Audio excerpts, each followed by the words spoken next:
Australia adalah sebuah negara yang berada di benua Oseania dan berseberangan dengan Selandia Baru dan juga Indonesia. Australia adalah tanah asli bagi suku aborigin. Suku aborigin ini sendiri merupakan orang yang bergerak dari arah Nusantara dan berimigrasi ke daratan Australia.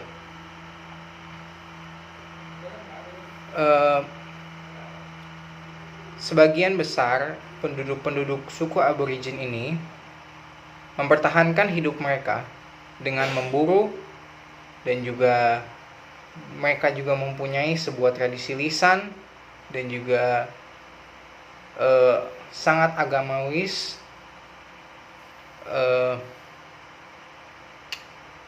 dan juga mempunyai banyak sekali ritual-ritual yang kompleks.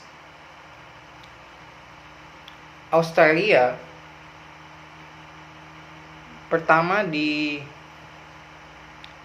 oleh seorang mualim Belanda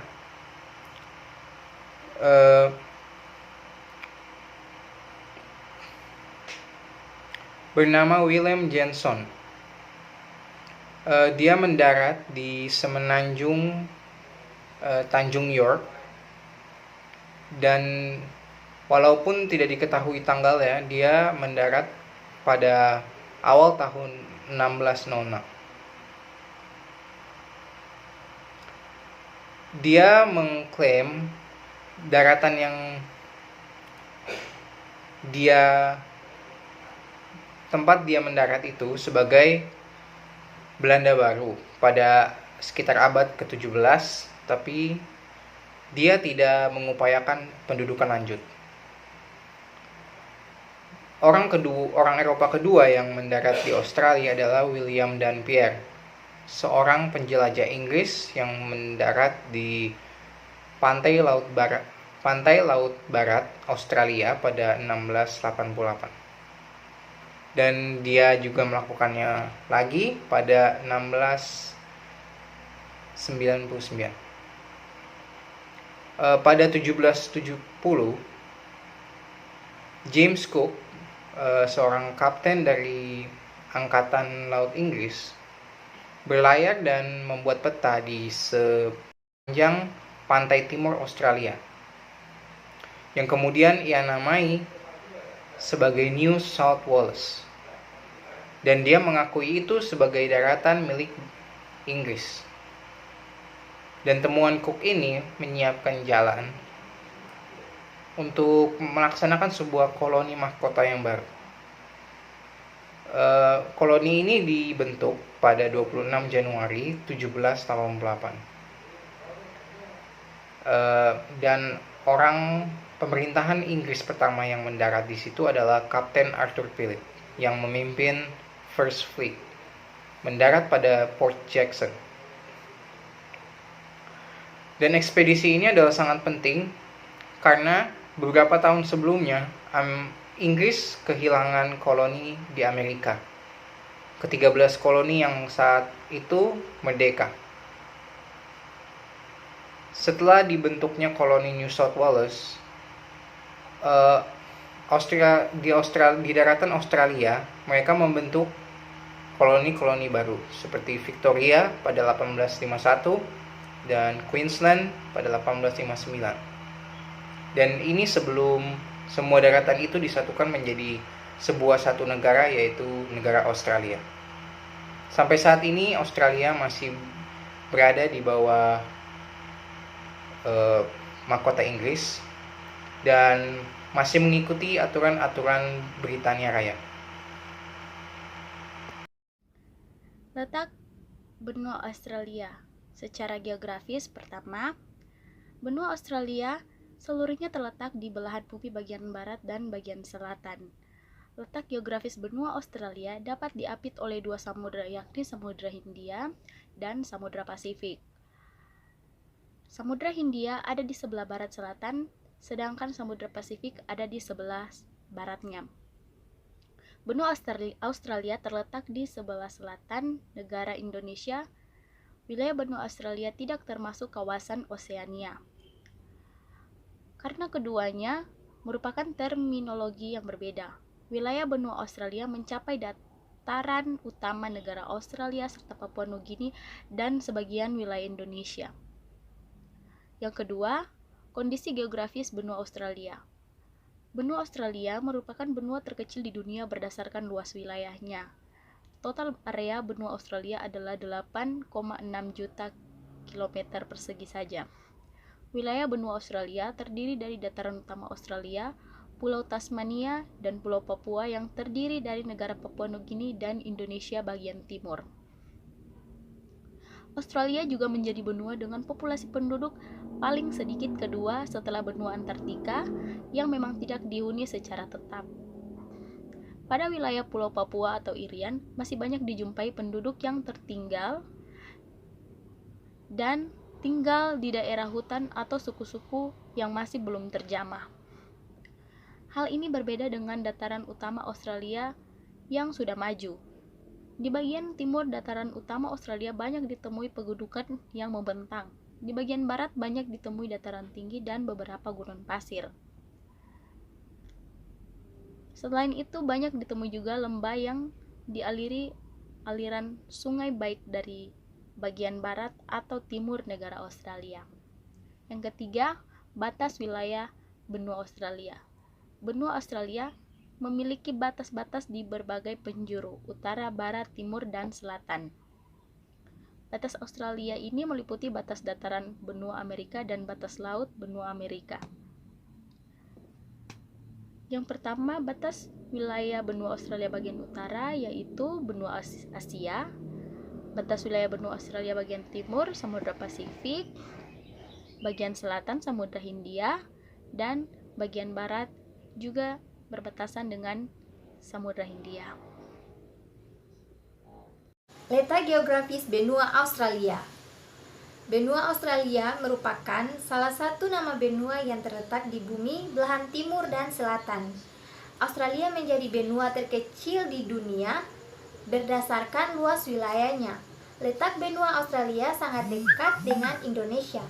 Bahkan sebagian wilayah Indonesia bagian timur masuk dalam wilayah benua Australia.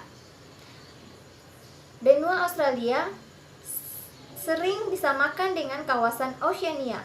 Meski keduanya berbeda, hanya ada 3 negara di benua Australia, yakni Australia, Papua Nugini, dan sebagian Indonesia.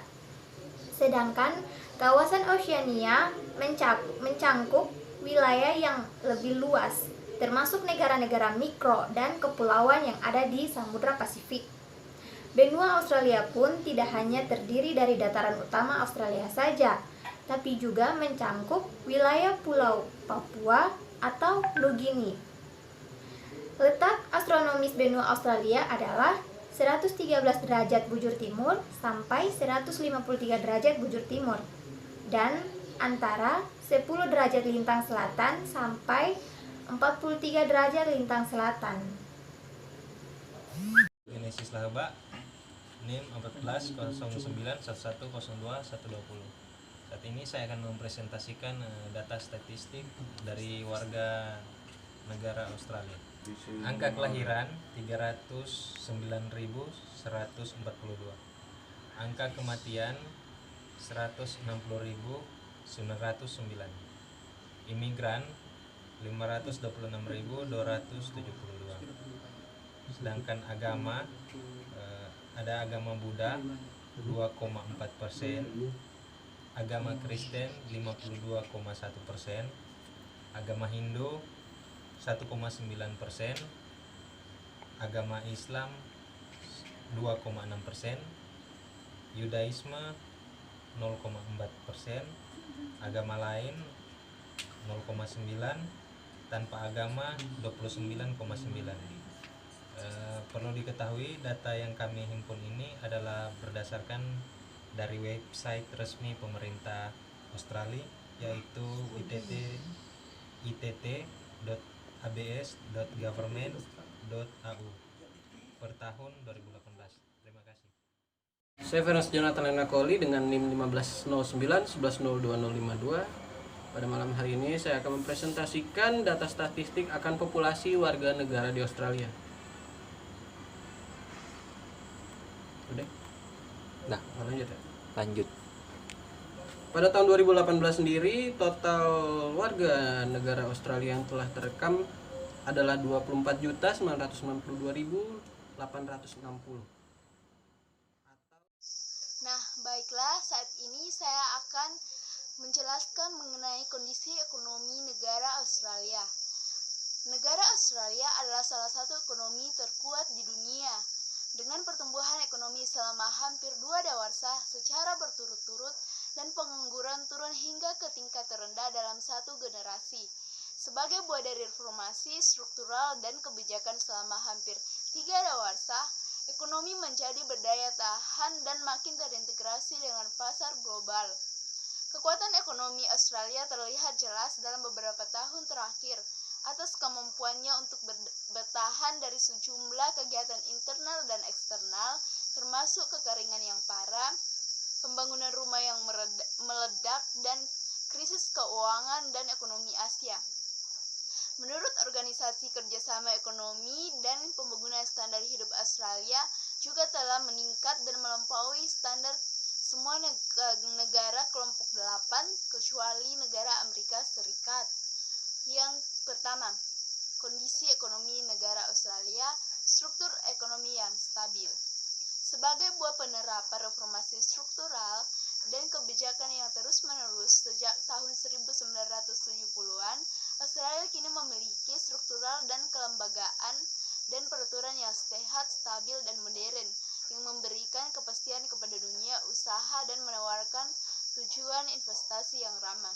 Sejak tahun 1970-an, secara efektif, tingkat bantuan sektor manufaktur di Australia telah turun mencapai 35% hingga kurang dari 5%. Kini infrastruktur Australia secara luas dan berkelas dunia memberi penduduk dan dunia usaha jasa transportasi, teknologi komunikasi dan informasi, sistem distribusi fasilitas umum dan tenaga listrik, jasa keuangan domestik dan internasional yang efisien dan juga handal. Dagang dengan dunia. Nilai perdagangan barang dan jasa dua arah Australia adalah 443,6 miliar dolar pada 2006 sampai 07 atau sekitar 1% total perdagangan dunia. Jepang adalah mitra dagang terbesar Australia yang diikuti oleh Cina, Amerika Serikat, Inggris, dan Singapura. Ekspor barang dan jasa Australia meningkat 16% mencapai nilai tertingginya dalam sejarah 215,8 miliar dolar pada tahun 2006 sampai 07 atau sekitar 21% GDP Australia. Bisnis Australia berdaya asing tinggi dalam berbagai sektor. Australia sudah lama menjadi pengekspor komoditas pertanian, mineral, dan energi. Akhir-akhir ini, Australia telah melakukan diversifikasi ke pasar ekspor jasa yang baru dan manufaktur canggih. Kesiapan atau e-readiness Australia. Teknologi informasi dan komunikasi merupakan lokomotif pertumbuhan dan inovasi ekonomi yang kuat Australia. Menurut survei Ekonomi Intelijen Unit, Australia berada pada tingkat ke-9 di antara 69 negara dalam hal e-readiness atau kesiapan internet. Pada 2007, Australia pada urutan pertama di kawasan Asia Pasifik dan setara pada posisi kedua di dunia baik untuk lingkungan sosial dan budaya, melek internet atau illiterate, dan lingkungan hukumnya. Baik, selanjutnya saya akan membahas tentang aspek bahasa di Australia. Australia merupakan salah satu negara yang menggunakan bahasa Inggris sebagai bahasa resminya. Tentu saja bahasa Inggris di Australia sangat berbeda dengan bahasa Inggris negara-negara lainnya. Australia merupakan negara yang relatif muda. Kenapa kami mengatakan relatif muda? Karena Australia baru saja meraih kemerdekaannya pada tahun 1901. Sebelum merdeka, bahasa Inggris di sana sangat dipengaruhi oleh bahasa Inggris British dan terdapat keunikan dalam bahasa Inggris Australia. Bahasa Inggris Australia tidak berbeda jauh dengan bahasa Inggris di Selandia Baru. Dan dari sejarah bersama dan kedekatan geografis yang dirasakan, banyak orang tidak bisa membedakan bahasa Inggris Australia dan bahasa Inggris Selandia Baru. Dan keduanya dapat menyederhanakan, mencampurkan bahasa mereka sebagai campuran dari bahasa Inggris British dan bahasa Inggris Amerika. Yang membuat bahasa Inggris Australia berbeda adalah aksennya jelas, merupakan hal pertama yang menjadi pembeda. Meskipun aksen tertentu sulit dipahami, sebagian besar aksen yang digunakan di kota-kota besar adalah bold. Pelafalan dan kata-kata yang mereka gunakan mungkin berbeda dengan yang kita pelajari di sekolah maupun di luar. Orang Australia juga memiliki persyaratan sendiri untuk hal-hal tertentu yang dapat kita temukan dalam kamus. Ini juga membantu melegitimasi dialek Australia. Sepanjang sejarah, bahasa Inggris Australia telah memperoleh identitasnya sendiri dalam hal aksen, ekspresi, dan pendekatan umumnya. Terdapat bahasa yang sangat menggambarkan Australia. Dan terdapat beberapa istilah di dalam aksen Australia seperti meet yang menggambarkan sebagai teman, dan good day. Kita tidak perlu lagi menggunakan hello dan good morning yang terlalu kaku. Orang Australia lebih menggunakan good day sebagai kata sapaan. Dan Aussie adalah nama panggilan untuk orang Australia. Dan Rongo, istilah ini digunakan untuk mendeskripsikan orang yang bodoh. Kata ini tidak terlalu sopan, jadi kami sarankan Anda tidak perlu menggunakannya. Dan Horo ini adalah sebagai goodbye yang berasal dari Australia. Dan itu saja yang bisa kami gambarkan sebagai aspek bahasa di Australia. Jadi buat teman-teman, seperti yang kita tahu, Australia merupakan salah satu negara terdekat negeri kita, Indonesia. Di masa-masa krusial antara tahun 1945 sampai dengan tahun 1949, Australia merupakan salah satu pendukung terbesar Indonesia. Hanya 7 minggu setelah proklamasi kemerdekaan 17 Agustus, Australia menjadi negara asing pertama yang menjalin hubungan dengan mengirim misi diplomatik untuk bertemu dengan Presiden Soekarno guna membangun landasan bagi pengakuan Republik Indonesia. 3 minggu sebelumnya, aksi boikot pekerja Australia terhadap seluruh kapal Belanda tujuan Indonesia yang singgah di Australia telah dimulai. Hal itu membangkitkan dukungan luas masyarakat Australia untuk kemerdekaan Indonesia. Meski begitu, seiring berjalannya kehidupan kenegaraan, bukan berarti kedua negara ini tetap berjalan mulus adanya. Ada beberapa hal yang membuat Indonesia mempertanyakan Australia sebagai kawan atau lawan. Hubungan kedua negara ini mempunyai sejarah yang panjang. Dalam perjalanannya, hubungan antara Indonesia dan Australia tidak terlepas dari beberapa konflik. Ketika terjadinya konfrontasi antara Indonesia dan Malaysia, Australia turut ikut campur dengan berpihak pada Malaysia. Militer Australia yang ketika itu mendukung Malaysia terlibat pertempuran dengan militer Indonesia di Borneo, Kalimantan. Masa pemerintahan Orde Baru di Indonesia merupakan suatu masa berkembangnya hubungan antara Indonesia dan Australia. Namun ketika terjadi pemisahan Timor Timur atau yang sekarang disebut Timor Leste dari Indonesia tahun 1999, hubungan keduanya kembali memanas. Indonesia menganggap bahwa lepasnya Timor Timur pada waktu itu akibat dari turut campur Australia. Akibatnya hubungan kedua negara sedikit terganggu.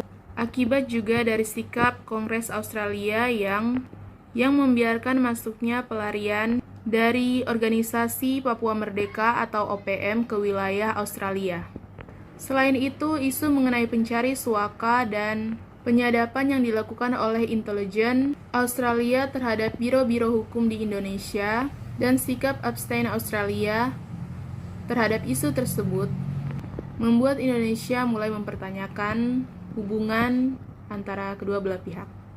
Itulah beberapa hal yang sempat mengguncang hubungan antara Australia dan Indonesia. Namun kini, seperti yang kita ketahui bersama, Australia dan Indonesia telah bekerja sama dalam berbagai bidang. Dalam masa yang penuh dengan perubahan, Indonesia yang makmur dan tangguh memainkan peran penting dalam membentuk tatanan kawasan Indo-Pasifik yang tengah berkembang. Nilainya yang strategis, jarak tradisional yang dimiliki dari persaingan kekuatan yang hebat, pengaruhnya di ASEAN, dan pengakuan nilai-nilai demokrasinya merupakan aset penting pada panggung utama dalam persaingan strategis abad ke-21. Kedaulatan dan integritas wilayahnya menjadi fundamen sebagaimana Australia telah mengakuinya sebagai Traktat Lombok pada tahun 2006. Secara politis antar pemerintah, hubungan kami amat tangguh. Kedua negara memiliki kepentingan bersama yang amat mendasar untuk membangun hubungan yang baik dan secara efektif mengatasi perbedaan yang terkadang muncul.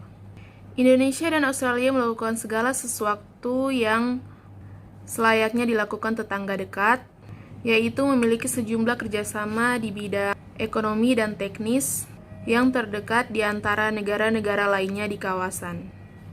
Lebih dari 50 lembaga pemerintahan Australia bekerja sama dengan mitra Indonesia di lebih dari 100 program kerja.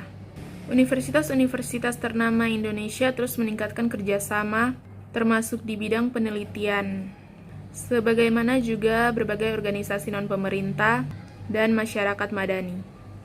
Program kerjasama pengembangan yang canggih dan terus berkembang menjadikan Australia mitra yang kuat dalam bidang pengembangan kebijakan dan kelembagaan, tata kelola ekonomi yang berketahanan, dan dalam membangun kapasitas teknis secara intelektual. Saat ini saya mau membahas mengenai hubungan antara Indonesia dan Australia dalam 4 bidang. Yang pertama yaitu bidang pendidikan. Banyak pelajar Indonesia yang pergi ke universitas yang ada di Australia untuk melanjutkan pendidikan. Selain itu, pemerintah Australia juga membantu pemerintah Indonesia dalam hal memajukan pendidikan di Indonesia. Yang kedua yaitu dalam bidang kesehatan. Australia berkomitmen untuk membantu Indonesia dalam bidang kesehatan. Australia membantu memperkuat kapasitas Indonesia dalam kasus HIV/AIDS melalui program kemitraan senilai 100 juta dolar Australia atau senilai dengan 800 miliar. Selain itu, saat ini telah terjadi kemitraan antara Australia dan Indonesia di dalam penanggulangan penyakit mata di Bali. Hal ini ditujukan dengan itikat baik kedua negara membangun pusat mata di Denpasar, Bali.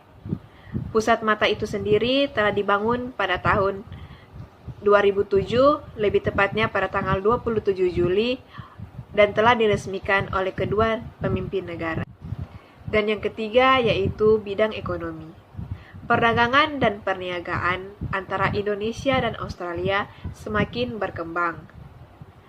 Perdagangan dua arah telah meningkat sebesar 25,2% mulai dari tahun 2000 hingga tahun 2002. Lebih dari 400 perusahaan Australia sedang melakukan perniagaan di Indonesia, mulai dari usaha pertambangan hingga telekomunikasi.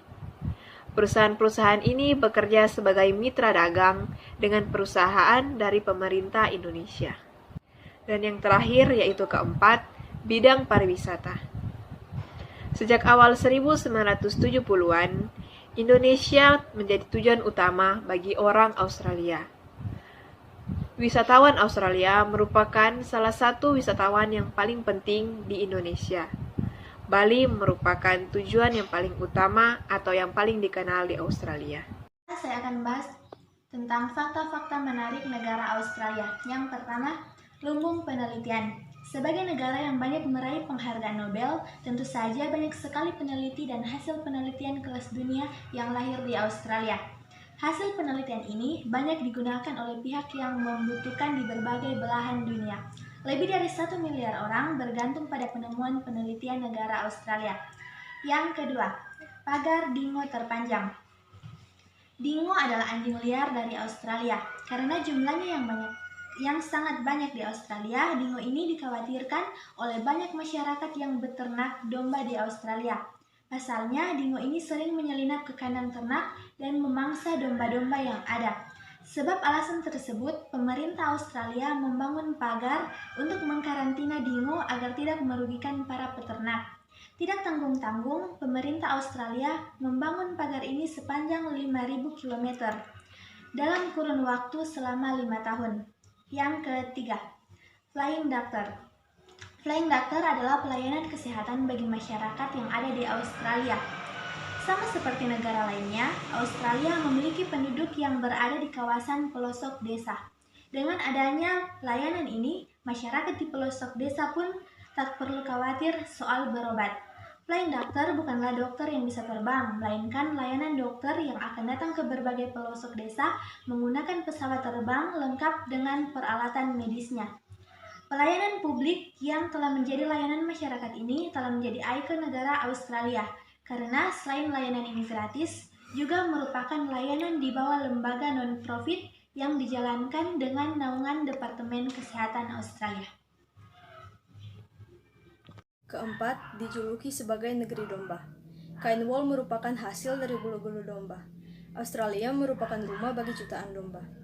Saking banyaknya, Australia pernah mengalami suatu masa di mana jumlah dombanya lebih banyak dibandingkan dengan populasi manusianya. Hal itu disebabkan karena pada waktu itu, sekitar tahun 2000-an, permintaan wol oleh industri pengrajin kain wol dunia sedang menurun, sehingga berakibat pada melonjaknya populasi domba.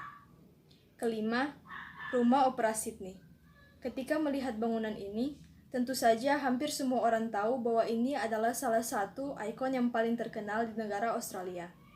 Opera Sydney merupakan bangunan unik yang memiliki ketinggian atap mencapai 75 meter lebih, dibangun pada tahun 1957, berdiri di atas lahan seluas 2 hektar, panjang bangunan 183 meter, dan engan lebar 120 meter.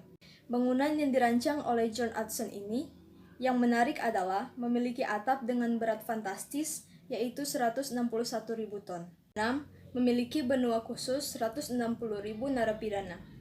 Inggris memang diakui sebagai negara penjajah terbaik di dunia. Terbukti dari peninggalan-peninggalannya di negeri yang pernah dijajah termasuk Australia. Di berbagai kelebihan di Australia, ternyata ada kelebihan yang unik lagi terkait pelaku narapidana di negara ini.